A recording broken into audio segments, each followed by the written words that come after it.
All right. So we're here live. I hope you can hear me. Let me just get my mic adjusted here. One second. Let me just make sure that you can hear me. Let me see. Let me see that you can hear me first before I talk like the last time. Where is that notification? Just give me 1 second. I'm just wanting to make sure that you can hear me. So, where is that notification? Right. So, I think, right. So you can hear me. Wonderful. To make sure that you, beautiful. So, you guys can hear me. I checked it.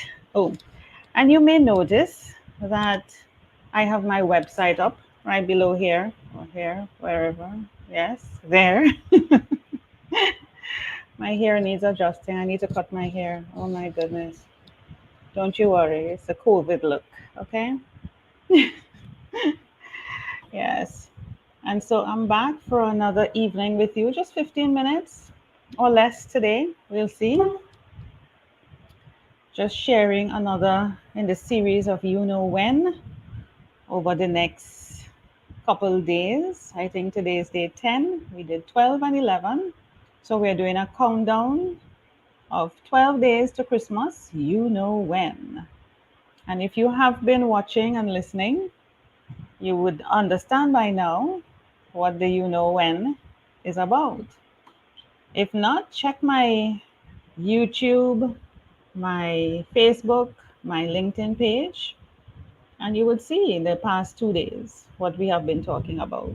And these are just tips, tidbits of my experience, and I just want to share it with you. So, for those who have joined us, I do see a few people joining us, watching, listening.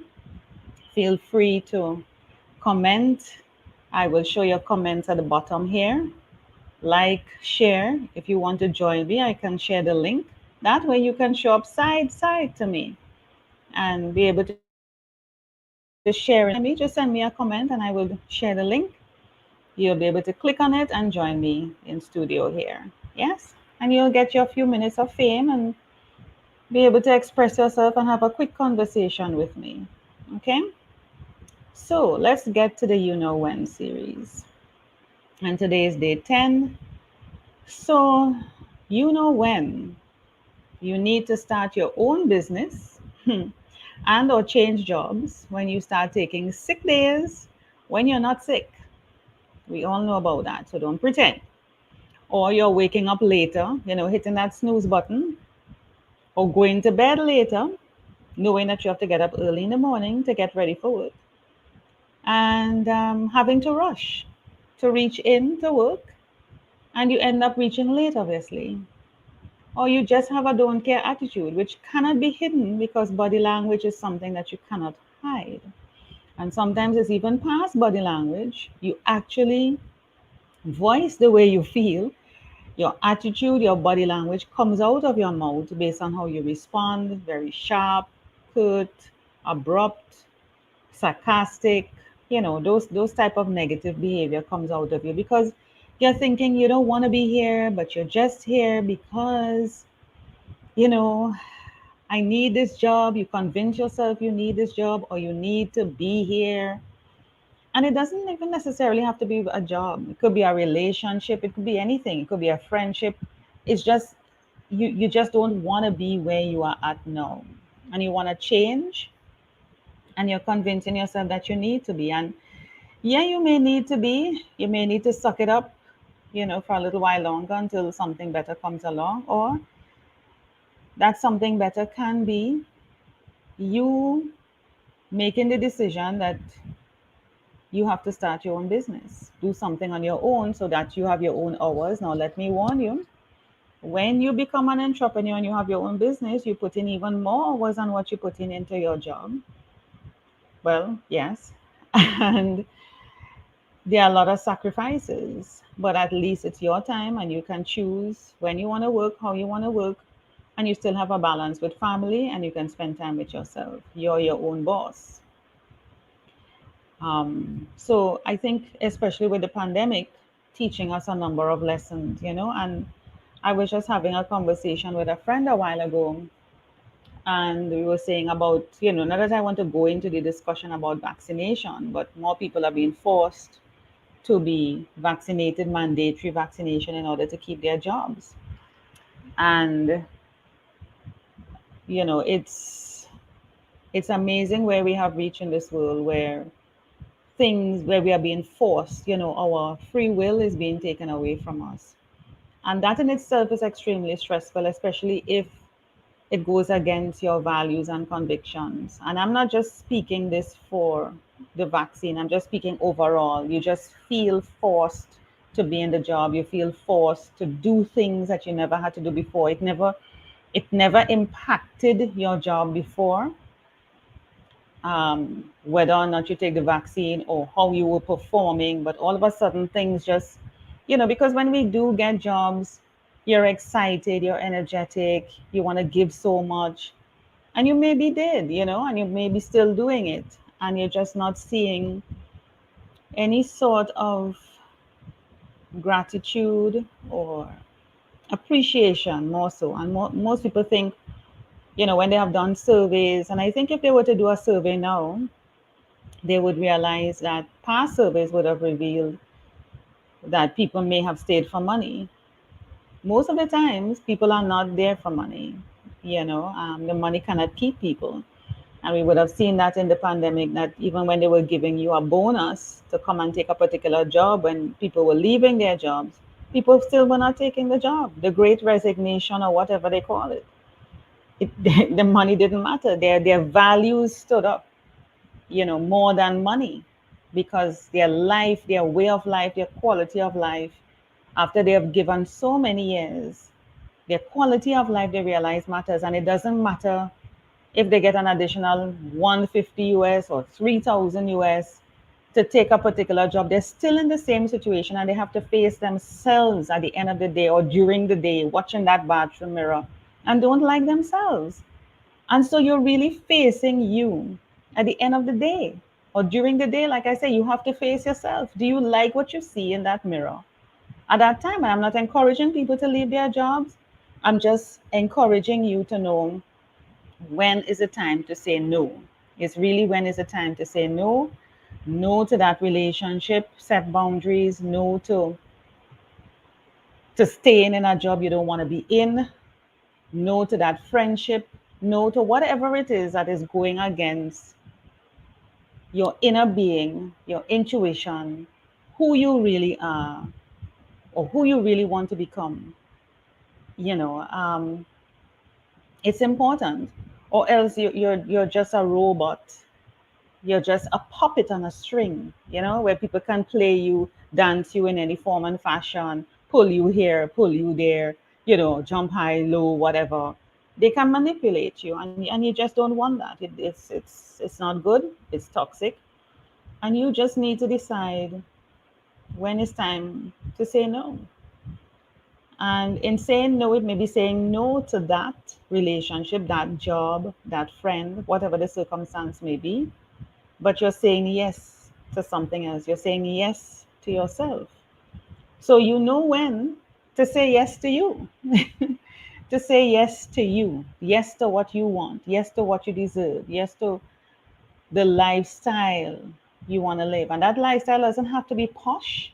When people think, oh, I want a lifestyle, it doesn't have to be posh. It doesn't have to be gratuitous. It doesn't have to be, all that. It is just the idea of waking up when you want, eating what you want, when you want, how you want, with whom you want, as frequently as you want, just being able to have that free will taken back, that control taken back to some extent, because we only have control over certain things as human beings, and most things you have to let go. But at least to know that you are at the command center. It's not somebody puppeteering you, not that you are puppeteering yourself. But if you were to give a choice, I think you would prefer to puppeteer yourself. Not that you would, but say yes to you. So you know when to say yes to you and when to say no to the things that doesn't serve you. So starting a business may be something, and I encourage it as something that you should do. And you may be thinking, what can I do? What can I do? I've been working for someone for so many years. That is where the key is. What have you been doing for the person for so many years? Don't you think that you could take those same skills and services that you were offering and start up your own and just improve on it? Improve on it because you have worked somewhere for so long. You know the ins and outs. You know what is inefficient, what could be better. Because a lot of us in organizations are asking, what could we do to improve? And you yourself would have been giving suggestions or probably on a team to help improve the system. You could do that. Whatever you do for someone else, working under someone else, you can do it for yourself. And you may start off slow. Things may take time to build. It always does. But at least it's invested in you and your family. And you don't have to do it alone. You can collaborate with others. So don't think you have to do it alone. And even if you collaborate with others at the beginning, and eventually it comes down to you in the end, that's okay. It's all part of the learning process, getting to know you. And it is such a great journey to discover yourself. See it as an opportunity for you to discover yourself, what you are made of, what you have been holding yourself back on. You're limiting yourself. You're accepting limiting beliefs and believing what other people have been telling you. Don't limit yourself. Believe that you can do it. Start something. It doesn't matter what it is. And there's no such thing as failure because success is can only happen when you have quote unquote failed.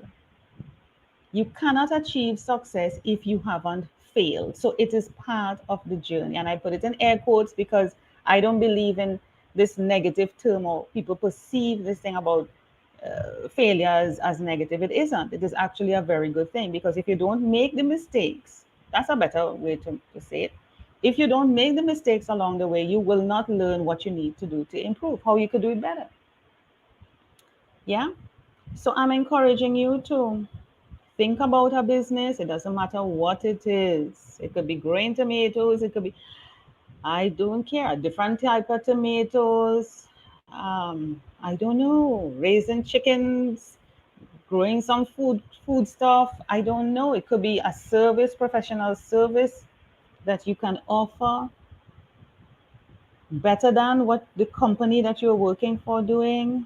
Yeah, network with other business owners, learn, join groups, volunteer, all of these things. I have been in business, for myself online, working online for many years, and I still volunteer. Why do I volunteer? Because it exposes me to new ways of doing things, to new people, new connections. It exposes me to collaborations, potential collaborations. It exposes me people to see what I can do, and it can lead to other opportunities. You just never know. So don't stay home and think that, oh, opportunities must come to me and I'm looking for a job. I mean, I am also looking for employment, a full-time job. Yeah. But, you just have to keep going and have something else working on. Have something else working on. So I'm encouraging you to think, as they say, outside the box. I don't know if there was a box in the first place and who put it there, but but just consider yourself for once. It's the end of the year. We just have what, probably 2 weeks to go. It's so much. Christmas is next week. And before you know it, it's New Year's Eve and it's a new year. Take the rest of the time this year, if you haven't thought about it before, and just ask yourself, what have you been saying yes to and what have you been saying no to? And you know when to say yes to yourself. It's coming down to that time. My 15 minutes is almost up. I can't believe that I made the 15 minutes. This is great. I'm doing pretty good. So if you have any comments, you can feel free to leave them. As I said, I will share them here. Yeah. Or if you want to connect with me, feel free to do so. I would love that. And This is going to be continuing over the next couple of days, every day at the same time, same place, Facebook, YouTube, and LinkedIn. So you can catch me there. If you missed the past 2 days, you can check it out. And this is the You Know When series, the 12 days countdown to Christmas. So thank you so much for being here with me. I appreciate your time, your patience, and your understanding. Have a great evening.